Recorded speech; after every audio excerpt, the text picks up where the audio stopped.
Listen to this podcast now on the Red Apple Podcast Network.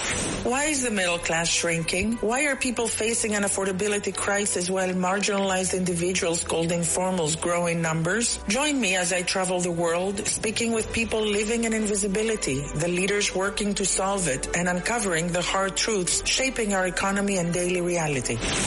Download all of Red Apple Media's podcasts right now through your favorite podcast platform. Excuse me! Taxi!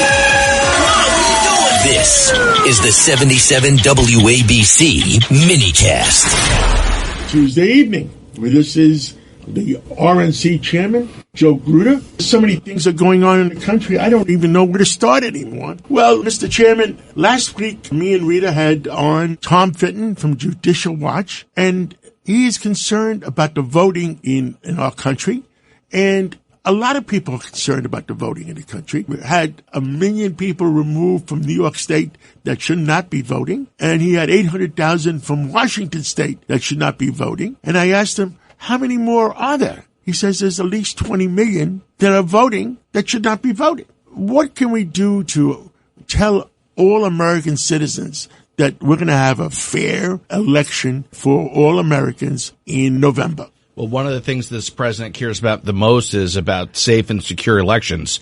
And so we've been on fire in the courts. We have over 130. Most people don't know the Republican National Committee. One of our main jobs as a nucleus of the party is to bring these lawsuits up. We used to be reactive, but what happened after 2020 is we became a lot more proactive. And right now, currently, I think we have 132 lawsuits in 32 different states. We're hammering on all fronts. Wherever we think we can gain an advantage, we bring up litigation, and that's to do things like make sure we have equal access to basic things like poll workers and poll watchers, make sure we don't have illegals voting, to make sure that the ballots are secure, and on and on and on. But some of the biggest ones that just happened, look at the Voting Rights Act that just came out this past week. The Democrats are no longer going to be able to gerrymander based on race alone. They've been gerrymandering for 30 years. Of course, the Democrats believe the end justifies the means. They've been working for 30 years to gerrymander every single state that they control. And that's why we're in this situation. The vice president has come out and said that the Republicans are trying to do now is even out the scales. This is after 2 years ago, New York tried to redistrict. But listen, the Democrats will cheat any way possible. That's why they want illegals in the country. That's why they want illegals voting, because they lost their voting base. Don't forget, they used to be the party of the working class. When the president came in, he took that away from them. The elitists in D.C. have sold out the American worker for the last 5 decades, and this president has made it his mission to focus every single day on the American worker and trying to help them achieve the American dream. Mr. Chairman, Joe Gruter, how did we get into this mess? Did it happen in the last 10 years? Did it happen when? Did it happen during President Obama's time in office? I'm just scratching my head that we're between all the money that's missing in Democratic states and in the illegal voting and the illegal migration. President Biden allowed, maybe he wasn't here because he wasn't of a sound mind and body. The administration allowed 20 million people to come in. What happened? Yeah, that's exactly right. It's the Democrats in their attempt to hold on to power by any means necessary, and that's why they're willing to do this. And you could see with the elections of Mamdani and AOC, and look at that the Nazi in Maine who's their nominee now, Plantner, we go on and on and on. The Democrat Party continues to move further and further to the left, further away from the mainstream, and as a result, they need more voters. And so that's why they're trying to bring in these illegals. That's why they try to cheat. That's why they open up all these doors, and that's why we have to bring down the hammer. And the president tells me we have to act. We can't wait. We have to act now. And that's why, we're on the cusp of one of our biggest election integrity victories in the history of the party. The Watson versus RNC RNC case basically will stop the 14 states and the District of Columbia from counting absentee ballots after Election Day. You think that that's not a big deal, but what happens is you know how many votes you're behind on Election Day after the votes are counted, and you could say, okay, we need 5,000, 10,000, 50,000 more votes. They go and collect them, and they could extend the election on 1, 2, 3, 4, 5 weeks, 2 months. It doesn't matter because they are willing to do, and Republicans always say the moral high road, nobody will do this. They're not, it's okay. No, we're bringing the hammer. We're stopping the cheating. No more. After 2020, we have a new policy, and certainly my policy is to be as aggressive as we possibly can to prevent the Democrats from cheating on a day in, day out basis. I mean, it's and we're stopping them. We're on the cusp of some great wins. We've had some great wins.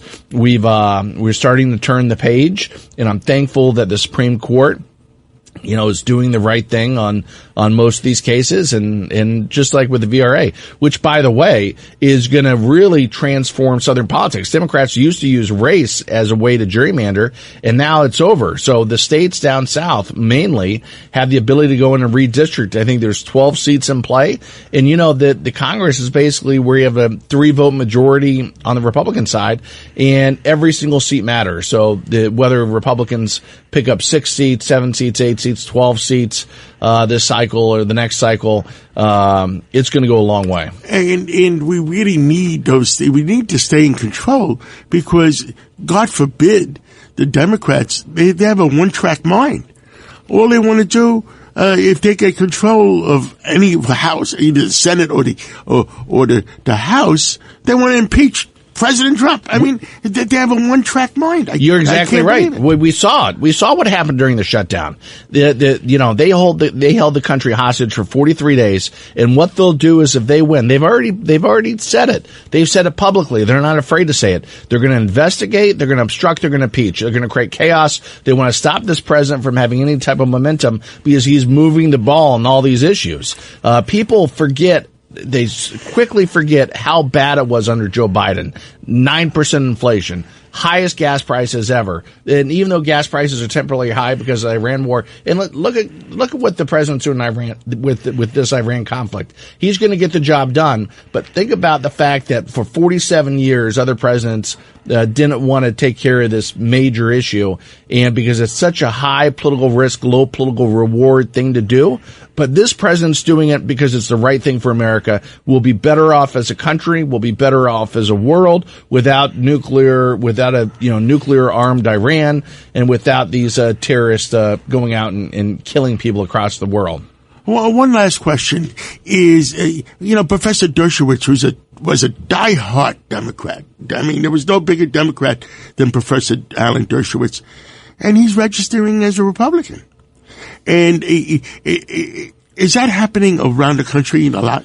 Well, even since the 2024 campaign, Republicans have picked up almost 1 million plus voters and we are winning every single state that tracks voter registration. That's one of the core functions of the party. That's why we have local parties, state parties go out there and register voters, turn voters out. And yes, people are turning to the Republican Party because they don't want to be associated with Nazis like the Democrats are putting up in Maine. They don't want to be associated with socialists. They understand from going to school how bad the communist system is, and the fact that we're, importing all these new people and a lot of new voters who want to fundamentally change our country. We can't allow that. That's why people are waking up and coming over to the Republican side, and that's why the Republicans are in such a good position to not only hold the majority and defy history this cycle, but hopefully be able to win for the next decade or two. Chairman Joe Gruter, National Chairman of the Republican National Committee,